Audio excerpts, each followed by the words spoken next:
Aujourd'hui, nous allons voir la biographie de Wole Soyinka, l'auteur de Hacker, les années d'enfance. Nous verrons tout d'abord le contexte historique et ensuite la biographie de l'auteur.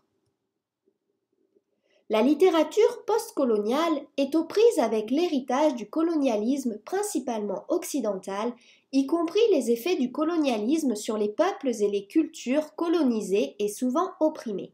Une société décolonisée, où la nation colonisatrice a abandonné le pouvoir, doit faire face à la récupération ou à la reconstruction des identités, des cultures et des traditions.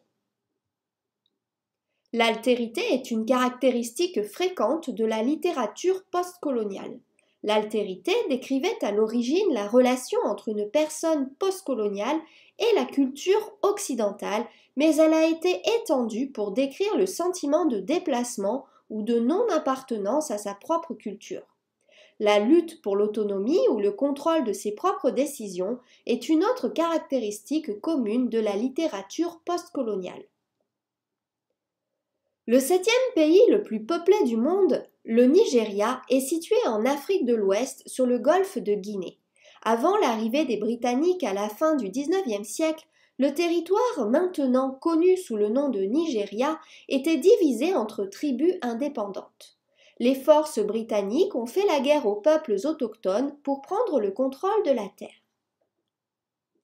Le colonialisme est la domination d'un peuple sur un autre, impliquant une réinstallation importante et permanente par le pays colonisateur dans le territoire colonisé. Le colonialisme implique également le contrôle économique, militaire et politique direct du peuple colonisé par le colonisateur. La nation du Nigeria est une création coloniale de l'Empire britannique. Avant le colonialisme du XIXe siècle, les puissances européennes faisaient du commerce sur la côte de l'Igboland, au sud-est du Nigeria, là où est le siège du peuple Igbo. La traite négrière a pris fin en 1807, mais le commerce des produits agricoles a prospéré. Les pays européens s'intéressaient également aux ressources naturelles africaines et à l'acquisition de terres. Lorsque le conflit européen a éclaté au sujet des revendications en Afrique, la conférence de Berlin devait officialiser le processus de colonisation africaine. L'accord de Berlin de 1889 a divisé l'Afrique entre diverses puissances européennes.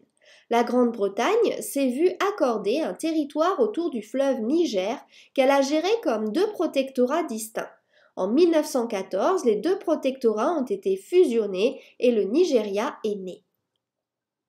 La consolidation progressive de territoires auparavant autonomes a forcé une multitude de tribus autochtones diverses aux cultures distinctes, anciennes et sophistiquées, à vivre dans les restrictions économiques, politiques et culturelles d'un seul État moderne. Au Nigeria colonial, les gouvernements locaux étaient gérés par des dirigeants autochtones responsables devant les responsables britanniques dans un système de régime indirect. Le système a mieux fonctionné parmi le peuple Haoussa musulman du Nord avec sa tradition de gouvernance hiérarchique que chez les Igbo qui répartissaient traditionnellement le pouvoir entre divers groupes. Au cours de cette période, l'éducation occidentale, la langue anglaise, le christianisme et la technologie se sont répandus dans tout le Nigeria, plus encore dans le sud. Les politiques britanniques ont favorisé l'inimitié entre les groupes au sujet de l'inégalité de répartition du pouvoir. Les Nigérians ont combattu pour les Britanniques pendant la Première Guerre mondiale, donc de 14 à 18, et ont exigé des réformes politiques après la guerre en échange de leurs services. La Grande-Bretagne a commencé à faire des concessions mesurées à ces demandes. Le panafricanisme, un mouvement dont l'objectif était l'unité politique entre tous les Africains et les personnes d'ascendance africaine, était en hausse dans le monde entier. Dans les années 1920 et 1930, les Nigérians ont formé des partis politiques, établi des mouvements et remporté des élections. En 1954, la Grande-Bretagne a accordé une autonomie significative aux trois gouvernements régionaux du Nord, de l'Ouest et de l'Est. L'indépendance de la Grande-Bretagne a été accordée en 1960 avec une constitution qui a établi un gouvernement fédéral qui a concentré le pouvoir politique dans la région la plus peuplée du Nord, tout en gardant le monarque anglais comme chef d'État cérémoniel et un tribunal britannique comme autorité judiciaire la plus élevée. La Constitution de 1963 a aboli ces derniers liens politiques directs avec la Grande-Bretagne. Dans le contexte colonial du milieu du XXe siècle, les femmes nigérianes étaient considérées comme asservies aux hommes et devaient remplir des rôles domestiques de ménage, d'éducation des enfants et de cuisine.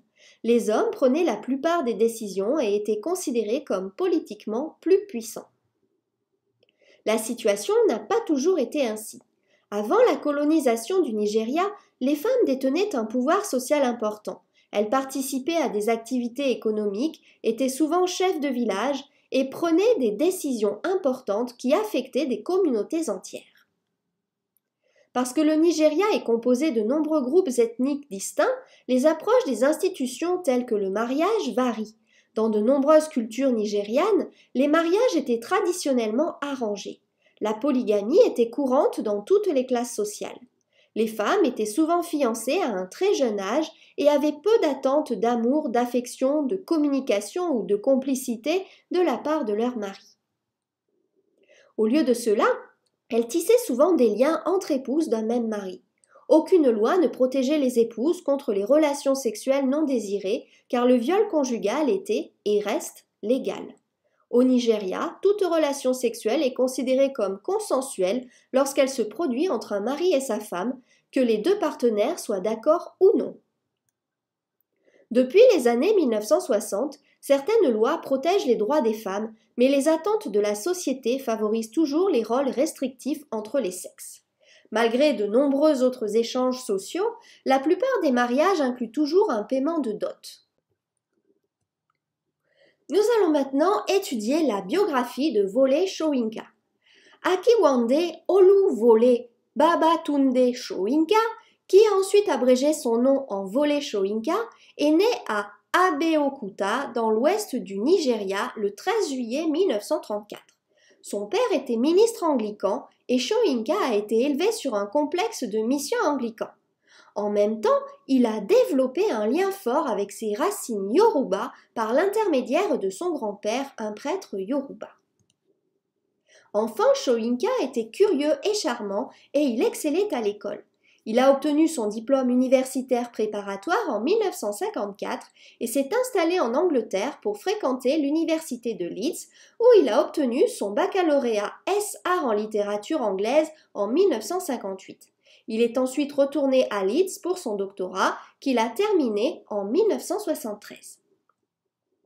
Après avoir obtenu son diplôme universitaire, Soyinka est retourné au Nigeria et a créé sa propre troupe de théâtre qui a interprété certaines de ses premières œuvres, notamment Le Lion et le Joyau, Les Épreuves du frère Géraud, interprétées en 1960 mais publiées en 1963, et Une danse des forêts, interprétée en 1960 et publiée en 1963.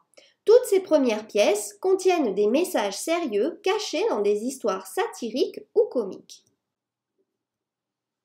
Le Lion et le Joyau se moquent des cultures occidentales et africaines traditionnelles. Les Épreuves du frère Géraud satirisent la façon dont les prédicateurs avides exploitent la confiance de leurs paroissiens. Et Une danse des forêts détruit la romance entourant le Nigeria nouvellement décolonisé, en le présentant aussi troublé qu'avant la décolonisation.